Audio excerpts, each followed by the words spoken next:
Hi, this is Joe from Self-Sufficient Path. So after my old chipper bit the dust, I needed to get a new one. So I did my research, I looked around, I looked at a lot of people's top 5 lists, top 10 lists, checked all the specs against one another. And the ones I kept coming up with are the Tazz line of chippers. Um, they pretty much show up on everybody's top chipper shredder lists. And I kind of like the specs, they looked good. You know, not even really a prosumer type of product, more like a high-end consumer level product, which is fine for me, at least for now. Um, there were some concerns about the ability. All of the Tazz lines, at least the ones that I found, claim to have a 3-inch capacity, and there were some concerns that they really couldn't handle it. But there are different size engines on these things. So I went with the bigger one. I went with 301cc. I'll show you the model number here in a moment. And we got it. We're going to unpack it. We're going to put it together, and we're going to see how it runs. So let's start with how I got it. Frankly, I ordered it off of Amazon. Just couldn't find a better deal anywhere. The free shipping was good. They did get it to me in 2 days. The delivery window, this won't come via UPS or FedEx though. It's much too large. So it basically comes via an LTL carrier, less than truckload carrier. And the delivery window they gave me, I think it was like 6:30 a.m. to like 5 p.m., something like that. It might have been a tighter window, but it started at 6:30. I didn't really concern myself with that. I'm like, they're not going to deliver this at 6:30. Sure enough, 6:30, my phone rang. 6:30 a.m., my phone rang, and they were going to be there in 15 minutes. So I had the guy just drop it in the driveway, and I came out later and pulled it into the shop. So be aware of that. You probably need to be there early in the morning. At least if it comes via the same carrier that I had. So let's take a look at the box here. Now if you'll notice, the strap is broke. That strap, that's not their fault. I broke that getting it into the garage. If we look down here on the bottom corner, we'll see that there's a tear in the box. I don't think I did that. I think that was done by the carrier, but I can't say that for certain. So you know, I won't accuse them of it when I'm not sure. But in any case, the box is broken. So I haven't unboxed this yet. Let's get it out of the box and see what we've got. Then we'll go from there. Well, I was planning to do this outside in the sunshine, but first of all, it clouded up, and then I ran out of day. So we're going to do it out here in the shop. Let's first unpack the box and see what we've got. So what do we have here? Well, first we have a mystery bar. I'm assuming the manual will tell us what this is for. Then we've got a pair of utterly forgettable and useless safety glasses. We've got a bottle of 10W30 oil. We've got what looks to me like a guard for the shredder hopper. We've got this green mystery bar with 4 bolts welded into it. I'm assuming, again, the manual will tell us what this is for. We've got the manuals for the shredder, the manual for the engine, and also the information about the 5-year warranty, which, that 5-year warranty is great, assuming Tazz is still around in 5 years, and I'm sure they will be. We've got a pretty robust spark plug wrench here. And then we've got the hardware. So that's it for all the small stuff. Now, I'm not going to try to get that engine up onto this bench. The whole package together is 163 pounds. I don't know exactly how much of that is the engine and how much is the rest of it. But regardless, we're going to do the rest of this on the floor. Initial impressions? I mean, I don't know. The engine looks good. It looks like a solid build. It's what's called a Viper engine. I'm not familiar with those, but it looks quality so far. It's an import for sure. It's made in China and it's marked that way. But it looks like a quality build. We'll see. What else do we have in here? Oh, lots of goodies. Got a funnel for the oil. We've got the wheels. That's that. We've got the collection bag. We've got the kickstand, which from what I understand of the manual is the first step of assembly. Don't know what that is. And we've got another mystery piece here.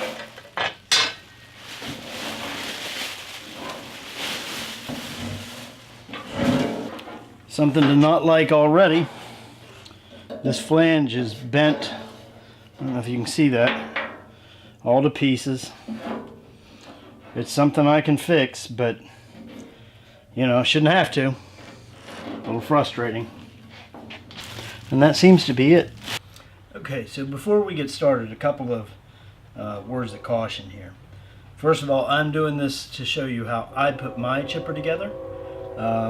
I'm not showing you how to do it yourself. If you do something wrong and hurt yourself, I didn't tell you how to do it. Second thing is, read your manual. There are several different models of these chippers. I'm assuming that different models have different parts and different assembly methods. Even if you have this exact same model, you know, sometimes the parts change, designs are changed, so make sure and do your own homework. That said, our first step here is using 4 M8 1¼ by 40 bolts, 8 washers, and 4 lock nuts. We're going to install what they call the kickstand. That's this little handlebar looking assembly here. This goes under the motor mount, and the loop here faces away from the axle in the back. So what you will need to put this on are 2 16mm wrenches.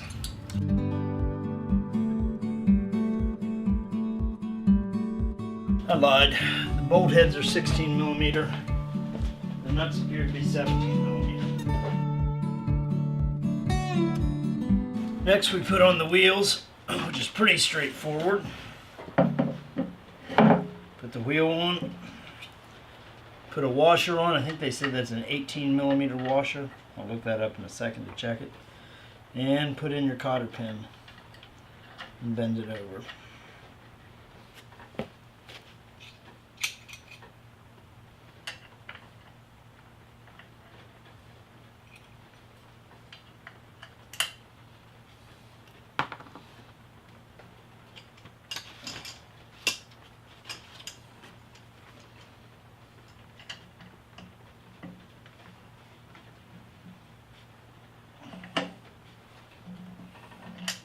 Chipper cone, which is this, I don't know what you would call that.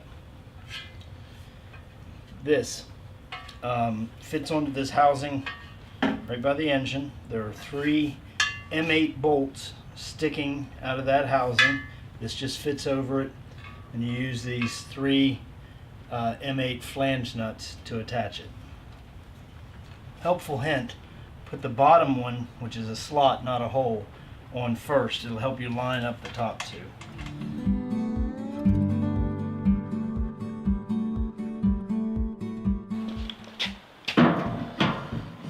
This frustrates me.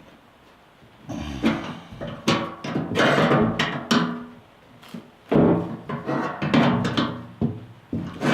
I know when I go to put this on that just the act of putting it on, putting the bolts on, help me to get this on and seal it. But that doesn't make this right. Okay, so from everything I've heard, this next part is the part that's fouling some people up.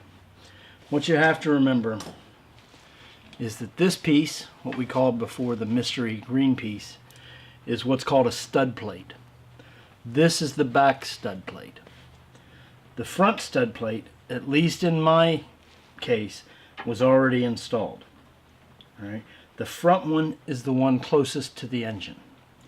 So if the back one is installed when you get it, you have to take it out.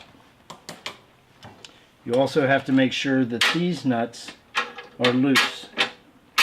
And they are. This is the damper. It's used for the optional accessory of the vacuum attachment.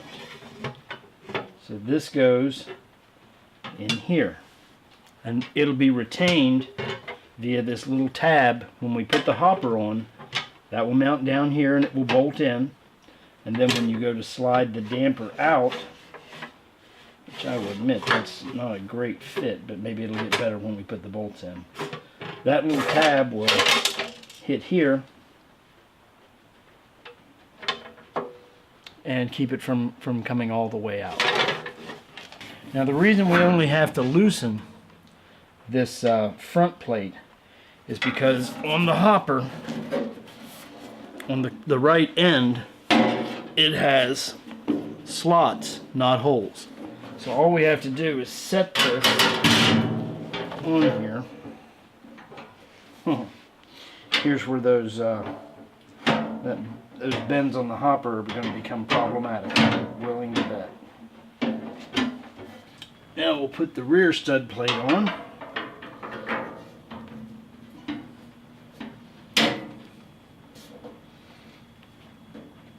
And there are going to be some minor alignment issues here. It's just the way these things work.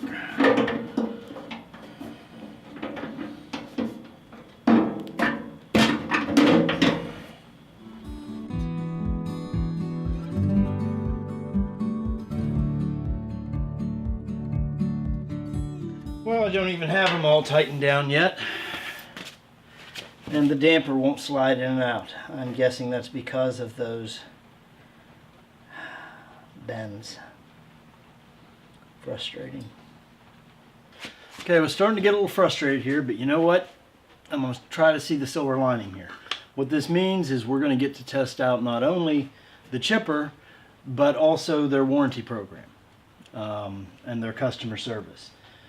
Because of the bends in this hopper, the damper is getting bound up and it won't slide back and forth.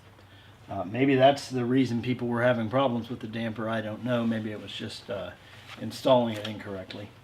But in any case, we're going to go ahead and finish this build, and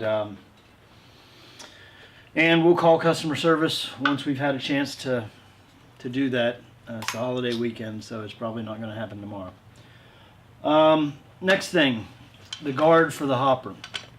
It's pretty straightforward. You've got a mount here that's angled. You want to install this so that these rubber fingers are down into the hopper. There are 3 mounting holes here in the hopper itself that align with these 3 holes in the guard, and you want to use these M6 bolts, a lock washer, and a nut.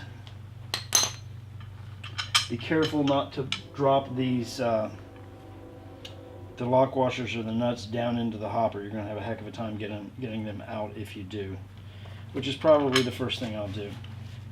We'll see. Next to last thing is installing the handle. Pretty straightforward. There's just some holes here in the hopper, 4 holes, 2 on each side. M8 bolts.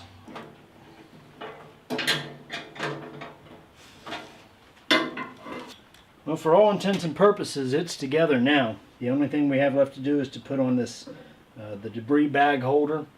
It slides in here and then rotates so that it's captured under this tab. That went on hard, but in defense, it really should. You don't want that rotating around. Then the tabs on your bag slide over the rod. Done.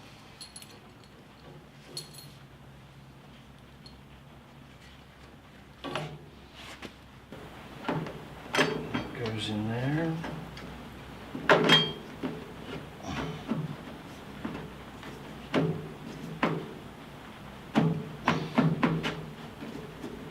Just rotates down. I'll tell you what, that's a pretty nice setup. I think that's going to work well. So what's our verdict? Well, it seems to be solidly constructed. I like the design of it. It went together well.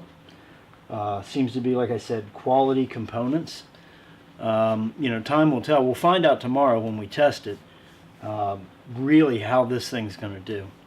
I will say I'm still a little perturbed by that hopper, but you know, things happen in manufacturing. Things happen in shipping. It could have gotten bent up. I have to think it was that way when it went in the box, because the box wasn't dinged up bad enough to explain that. But you know, short version is things happen. What's going to matter now is how well they take care of their customer when I get a hold of them. I probably won't have a chance to do that for about 2 days, because this is over the holiday weekend. But I'll follow up later and let you know how that all went. But I'm really looking forward to getting this thing out and testing it tomorrow. I think it's going to be interesting. Okay, so we're going to find out together if this thing's going to work. So let's get it running. All right, here we go.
So far, any concerns about power, I don't have any. It's taken everything I can put in. About the biggest piece I put down through it was 2 inches, but it never even stuttered. So we'll see. Now let's see what kind of mulch this thing creates. Now remember, this is a combination of the chipper blade and the shredder blade.